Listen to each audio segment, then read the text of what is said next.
إذ جعل الذين كفروا في قلوبهم الحمية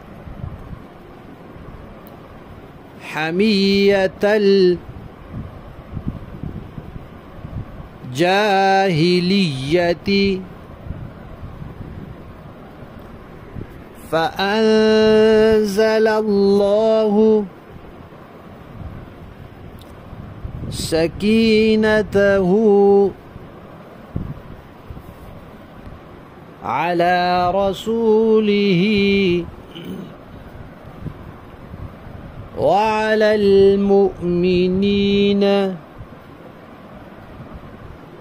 وألزمهم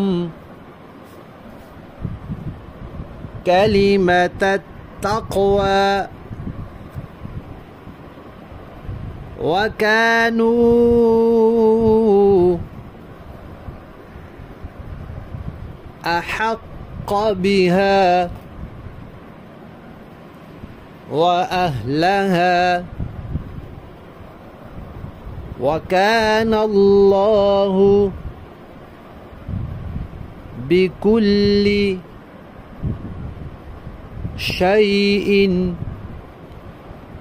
عليما. صدق الله العظيم.